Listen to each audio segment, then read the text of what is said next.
Bonsoir, ce n'est pas l'évasion du siècle, mais la deuxième en 2 ans, la troisième en 12 ans du même hôpital. Un détenu de Fleury-Mérogis s'est enfui hier soir de l'hôpital de Corbeil-Essonnes, alors qu'il était en soins dans le service neurologique.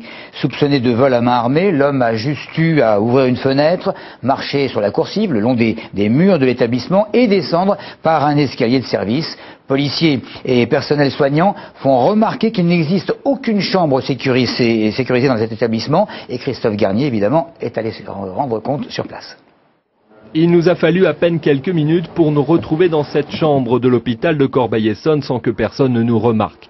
C'est dire à quel point le détenu n'a pas dû avoir trop de mal hier à s'évader entre midi et 2. Une fois la fenêtre de sa chambre démontée, le suspect n'avait plus qu'à marcher le long des coursives, larges comme des balcons, qui entourent tout l'hôpital pour atteindre les escaliers extérieurs très facilement.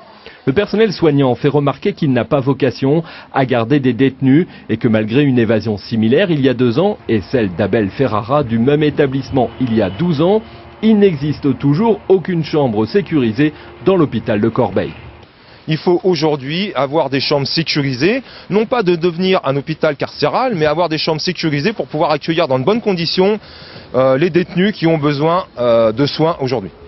Les policiers qui avaient la garde du détenu font le même constat. Ils regrettent l'absence de services hospitaliers dans les prisons et reprochent à leur tutelle de leur demander d'assurer l'accompagnement des condamnés malades à la place des surveillants des pénitenciers. C'est une mission que le syndicat Alliance dénonce, parce que ça fait partie des tâches indues et qu'on demande qu'elles soient reversées à la pénitentiaire. Donc l'idéal, on va dire, malgré les mesures budgétaires, ça serait qu'il y ait un service médical dans les prisons. Les pouvoirs publics promettent que le futur hôpital sud-francilien sera mieux sécurisé. En attendant, dans le département, seul celui d'Évry comporte des chambres pour les détenus. Il n'en compte toujours que 4. Bon nombre d'élus réclament avec beaucoup d'insistance et de conviction que l'on s'occupe avant tout, en priorité donc, du réseau de trains de banlieue avant de dépenser des milliards dans des projets que certains qualifient de pharaoniques. Eh bien, ils sont rejoints dans leur conviction par un directeur général de la SNCF, un dirigeant travaillant dans la branche qui s'occupe justement de tous les trains de banlieue et qui, en ne rejetant évidemment pas les 2 projets de double boucle et d'Arc Express, qui font l'objet d'ailleurs d'une série de débats actuellement, estime cependant que des capitaux doivent être affectés à la rénovation du réseau transilien actuel. Il ne faut pas oublier la modernisation urgente de ces lignes, estime ce responsable, qui explique que malgré 25 000 cheminots travaillant pour faire partir et arriver des trains à l'heure, il existe quand même des retards et que les résorber nécessitent, je cite toujours, des investissements importants. Les États-Unis, avec les élections qui ont fait le bonheur des républicains, aux dépens des démocrates, Barack Obama a même vu son ancien siège dans l'Illinois passer dans le camp adverse. Nous avons demandé à quelques Essonniens leurs sentiments sur ces résultats de mi-mandat aux États-Unis. Pour ce que je connais des États-Unis, la seule chose que je peux lui dire, c'est bon courage. C'est dommage pour les États-Unis. Il a perdu, mais enfin, je ne crois pas qu'il a tout perdu, finalement. Pour l'instant, on ne peut pas le juger. J'espère qu'il va remonter la pente.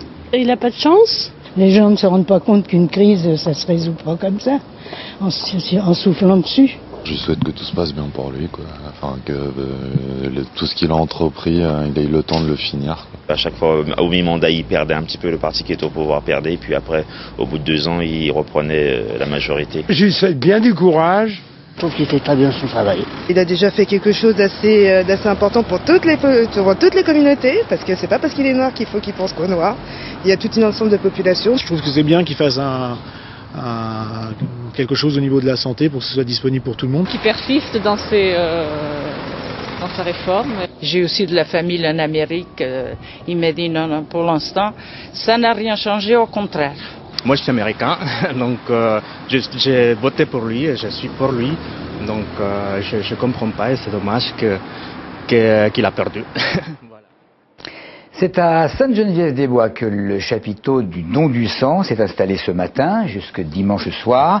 Il permet aux donneurs de se présenter dès le moment où ces donneurs sont majeurs et qu'ils ne dépassent pas 70 ans. Il n'est même pas obligatoire d'être à jeun. Clara Chouran et Sacha Perrin-Bayard ont rencontré médecins et bénévoles, bien sûr. Les médecins de collecte doivent interroger les personnes qui se présentent pour donner leur sang et vérifier que toutes les questions qui leur sont demandées ont été abordées sur un questionnaire, qu'ils ont répondu et que l'on peut prélever leur sang en toute sécurité pour les patients qui le recevront. J'ai l'habitude depuis ma majorité de donner du sang régulièrement. C'est quelque chose pour moi qui est important. J'ai dans ma famille 2 personnes qui ont pu bénéficier de transfusions. Pour moi, c'est quelque chose qui me paraît normal. Ça prend 10 minutes, un quart d'heure maximum, et ça peut aider des gens, quoi. Et je me dis que ça peut toujours être quelqu'un de proche qui peut être concerné par ça, donc c'est important pour moi. Certains d'entre vous l'avez peut-être remarqué, il n'est pas rare de voir actuellement des compagnies entières de sangliers traverser la route au petit matin ou dans la nuit, traversées dangereuses qui occasionnent évidemment des accidents plus ou moins graves. Eh bien, figurez-vous que tout ceci a une explication des plus biologiques. On voit ça avec Virginia Fargac et Amélie Patéron. C'est une image devenue presque banale des sangliers en groupe traversant les routes, une habitude qui va durer au minimum 2 mois. En effet, le sanglier mâle est en rut et comme tout mâle en rut, il part à la chasse et chez les sangliers, le meneur, c'est la femelle. Le sanglier vit en compagnie. La compagnie est dirigée par une vieille lait qui s'appelle la lait meneuse, et elle a toute une famille derrière, et c'est la vieille lait qui a les chaleurs, qui déclenche les chaleurs des autres laits qui sont dans cette compagnie. Et à ce moment-là, tous les mâles du secteur sont à l'affût de ce genre de choses, vous voyez, et il faut qu'ils fassent leur travail de mâle, quoi. Alors, quelquefois, c'est sûr que ça amène un remue-ménage un peu plus important qu'en période normale. Un remue-ménage qui peut être dangereux. Plusieurs accidents impliquant des sangliers ont été dénombrés ces derniers jours. Le plus souvent la nuit, le sanglier étant un animal diurne. Un conseil, si vous en voyez un, soyez vigilants. Vous l'aurez compris, d'autres peuvent suivre. Dans le département, ce sont 1600 sangliers tués chaque année par près de 7000 chasseurs.